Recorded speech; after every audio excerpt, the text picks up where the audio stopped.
당신이 알고 있는 한국의 군사력은 모두 잘못되었습니다. 제 귀를 의심했습니다. 뉴욕 현대군사연구소의 최고 권위자가 던진 이 한마디는 제 인생의 모든 편견을 무너뜨렸죠. 저는 독일 출신 군사역사연구원 에바 슈나이더입니다.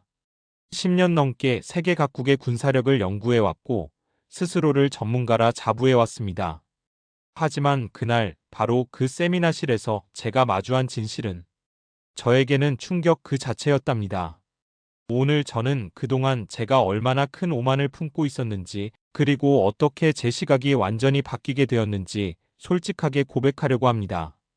화창했던 그날 아침, 뉴욕 현대군사연구소의 세미나실은 평소와 다름없이 조용했습니다. 전 세계에서 모인 군사 전문가들이 각자의 자리에서 다가올 토론을 준비하고 있었죠. 오늘의 주제는 동북아시아의 새로운 군사 균형입니다. 발표를 맡은 스티븐 교수의 목소리가 울려 퍼졌어요. 스크린에는 최근 트럼프 전 대통령의 발언이 떴습니다. 주한미군 철수와 한국의 핵무장에 대한 내용이었죠. 흥미로운 발언이네요. 하지만 한국이 뭘 할 수 있겠습니까? 제가 먼저 입을 열었습니다. 당시 저는 한국을 그저 미국의 보호 아래 있는 작은 나라 정도로만 생각했거든요. 슈나이더 박사님, 혹시 최근 한국의 군사력을 자세히 연구해 보신 적이 있으신가요? 옆자리에 한국 출신 강태준 박사가 물었습니다. 태준은 제가 자주 만나는 한국계 동료였지만 솔직히 저는 그의 연구를 크게 신경 쓰지 않았어요. 글쎄요, 굳이 깊이 연구할 필요성을 못 느꼈네요. 50만의 정규군, 미국의 의존적인 방위체계. 거기서 크게 벗어나지 않잖아요. 제 말에 태준은 미소를 지었습니다. 그런데 그 미소가 왠지 불편하게 느껴졌어요. 마치 제가 모르는 어떤 큰 비밀이라도 있다는 듯한 그런 미소였죠. 그렇게 생각하시나요? 그럼 제가 준비한 자료를 한번 보시죠. 태준이 프로젝터로 보여준 첫 번째 슬라이드는 가히 충격적이었습니다. 그 슬라이드 자료에 명시된 한국의 실제 전력은 제가 알고 있던 것과는 완전히 달랐거든요. 예비군을 포함한 총 310만 명의 병력, 세계 최고 수준의 자주포, 그리고 최신 기종인 F-35 스텔스 전투기까지. 이게 진정 사실입니까? 제 목소리가 떨렸습니다. 그동안 제가 얼마나 피상적인 분석만 해왔는지 깨닫기 시작했거든요. 그럼 지금부터 진짜 이야기를 시작해 볼까요? 스티븐 교수가 의미심장한 미소를 지으며 말했습니다. 그리고 그 순간부터 제가 알고 있던 모든 상식이 하나둘 무너지기 시작했죠. 한국의 실제 군사력을 보여드리겠습니다. 태준이 다음 슬라이드를 넘겼습니다. 스크린에는 한국의 최신 군사기술과 전략 체계가 상세히 표시되어 있었어요. 잠깐만요, 강 박사님. 그 수치들이 과장된 게 아닙니까? 저도 모르게 반박하고 말았습니다. 하지만 태준의 표정은 더욱 진지해졌죠. 슈나이더 박사님, 혹시 K9 자주포에 대해 들어보셨나요? 현재 영국, 호주, 노르웨이를 포함한 전 세계 군사 선진국들이 도입을 결정했죠. 순간 침묵이 흘렀습니다. 제가 연구해온 유럽의 군사 강국들이 한국의 무기를 도입한다는 사실이 믿기지 않았거든요. 더 놀라운 것은 F-35 스텔스 전투기입니다. 한국은 아시아에서 일본 다음으로 많은 수의 F-35를 보유하고 있어요. 그것도 최신 블록 4 버전으로요. 스티븐 교수가 덧붙였습니다. 저는 잠시 말을 잃었어요. 제가 알고 있던 한국의 이미지가 순식간에 무너져 내리는 기분이었거든요. 하지만 그래도 중국이나 러시아 같은 강대국과는 비교할 수 없지 않나요? 제가 의구심과 함께 던진 질문에 태준은 또 다른 자료를 보여주었습니다. 이건 최근 국제군사훈련에서의 성과 기록입니다. 한국군은 미군과 대등한 수준의 전투력을 보여주었고 특수전 분야에서는 오히려 더 뛰어난 평가를 받았죠. 세미나실 안에는 무거운 침묵이 흘렀습니다. 저뿐만 아니라 다른 참석자들의 표정에도 충격이 역력했어요. 질적 우위라는 게 구체적으로 어떤 의미인지 설명해 주시겠습니까? 침묵을 깨고 영국 출신의 밀러 교수가 질문을 던졌습니다. 태준은 준비했다는 듯이 새로운 자료들을 보여주기 시작했어요. 예를 들어볼까요? K9 자주포는 1분 내 3발을 발사하고 40km 밖의 목표물을 정확히 타격할 수 있습니다. 게다가 발사 직후 곧바로 위치를 옮길 수 있죠. 스크린에는 K9의 실전 훈련 영상이 재생되고 있었습니다. 거대한 포신에서 불꽃이 튀며 포탄이 발사되고 곧바로 위치를 옮기는 모습이 인상적이었어요. 더 놀라운 건 이겁니다. 한국은 이미 AI 기반의 차세대 전투 시스템을 개발하고 있어요. 전장의 모든 정보를 실시간으로 통합하고 분석하는 시스템이죠. 잠깐만요. 제가 끼어들었습니다. 그러니까 지금 한국이 독일이나 프랑스보다 앞선 군사기술을 보유하고 있다는 말씀이신가요? 태주는 고개를 끄덕였습니다. 그렇습니다. 예를 들어 한국의 차세대 전투기 KF-21은 세계에서 5번째로 개발된 스텔스 전투기입니다. 미국, 중국, 러시아, 일본 다음이죠. 유럽 국가들은 아직 독자 개발에 성공하지 못했습니다. 이 말을 듣는 순간 제 머릿속에서 무언가가 탁 하고 울렸습니다. 독일 출신 군사 전문가로서 이 사실을 인정하기가 쉽지 않았어요. 하지만 부정할 수 없는 현실이었죠. 게다가 한국의 군사력은 단순히 무기 체계에만 있는 게 아닙니다. 스티븐 교수가 말을 이어받았습니다.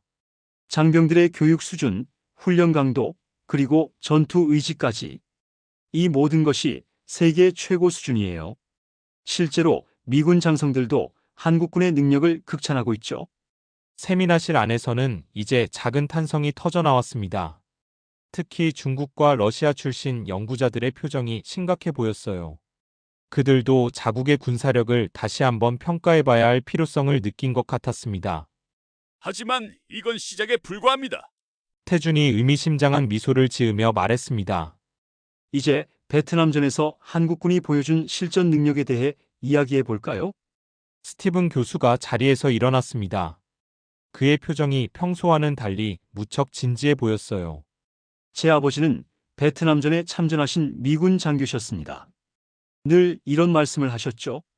한국군과 함께 작전할 때가 가장 안심이 됐다고요.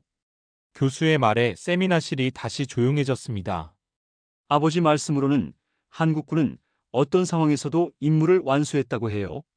정글에서도 산악지대에서도 극한의 상황에서도 미군조차 포기한 작전을 한국군은 해냈다고 하셨죠. 태준이 새로운 자료를 보여주었습니다. 베트남전 당시 한국군의 전투 기록이었어요. 한국군은 당시 베트콩의 게릴라전에 맞서 독자적인 전술을 개발했습니다. 특히 야간 전투와 정글전에서 놀라운 성과를 거뒀죠. 이는 단순한 병력 수나 화력의 문제가 아니었어요. 전술적 우위와 강인한 정신력이 만들어낸 결과였습니다. 저는 그제서야 깨달았습니다. 제가 알고 있던 전쟁 역사가 얼마나 편향되어 있었는지를요. 현재 한국의 국제적 위상은 어떨까요?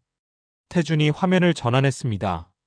세계 지도가 나타났고 한국과 군사 협력을 맺고 있는 국가들이 하나둘 표시되기 시작했어요. 한국은 이제 단순한 무기 수입국이 아닙니다. 오히려 전 세계에 첨단 무기를 수출하는 강국이 되었죠. 폴란드, 호주, 이집트 모두 한국의 무기 체계를 도입하고 있습니다. 숫자로 보니 더욱 충격적이었습니다. 한국의 방산 수출액은 이미 러시아를 넘어섰고 프랑스와 어깨를 나란히 하고 있었어요. 더 중요한 건 신뢰도입니다. 한국은 미국의 핵심 동맹이면서도 유럽, 중동, 동남아시아 국가들과도 긴밀한 관계를 유지하고 있어요. 이런 외교적 균형은 쉽게 이룰 수 있는 게 아닙니다. 그렇다면 트럼프의 발언은 어떻게 봐야 할까요? 중국 출신의 연구원이 질문을 던졌습니다. 흥미로운 질문이네요. 스티븐 교수가 웃으며 답했습니다. 많은 사람들이 주한미군 철수 이야기에만 주목했지만 실제로 더 중요한 건 다른 부분이었습니다. 한국의 핵무장 가능성이군요. 제가 말을 받았습니다. 이제는 상황이 보이기 시작했거든요. 정확합니다. 한국은 이미 세계 최고 수준의 미사일 기술을 보유하고 있어요. 여기에 핵무장까지 더해진다면 교수님의 말이 이어졌습니다.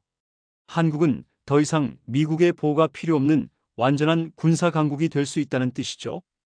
이제 우리가 진지하게 고민해 봐야 할 문제가 있습니다. 스티븐 교수가 말을 이어갔습니다. 핵무장한 한국은 동북아 전체의 군사 균형을 바꿀 수 있습니다. 북한과 중국을 견제할 수 있는 새로운 강국이 탄생하는 거죠. 세미나실의 공기가 무거워졌습니다. 모두가 이 말의 의미를 깊이 이해하고 있었죠. 한국은 이미 자체 군사 위성을 보유하고 있으며 사이버전 능력도 세계 최고 수준입니다. 여기에 핵무기까지 더해진다면 태준의 말끝이 흐려졌지만 그 의미는 모두에게 명확했습니다. 세미나가 끝나고 저는 오랫동안 연구실에 혼자 남아 있었습니다. 창밖으로 뉴욕의 야경이 펼쳐져 있었죠. 에바 슈나이다. 아직도 여기 있었네요. 태준이 따뜻한 커피를 들고 들어왔습니다. 태준 박사님, 솔직히 말씀드리면 오늘 제가 알고 있던 모든 게 무너진 것 같아요. 태준은 미소를 지었습니다. 에바 박사님, 우리 한국의 진정한 강점은 따로 있습니다. 바로 끊임없이 발전하려는 의지와 위기를 기회로 만드는 능력이죠. 우리는 한국 전쟁의 폐허 위에서 이만큼 성장했습니다. 저는 고개를 끄덕였습니다. 이제야 진정한 군사 강국이 무엇인지 이해할 수 있었어요. 앞으로 제 연구 주제를 바꿔야 할 것 같네요. 바로 한국의 군사 발전 과정과 미래 전략으로요. 정말 흥미로운 주제가 될 것 같아요. 태준과 저는 늦은 밤까지 이야기를 나눴습니다. 그리고 저는 결심했죠. 이제부터는 한국을 새로운 시각으로 바라보기로요. 편견 없이 그리고 더 깊이 있게. 밤하늘에 떠있는 별들처럼 세상에는 아직 제가 모르는 진실들이 무척 많은 것 같습니다.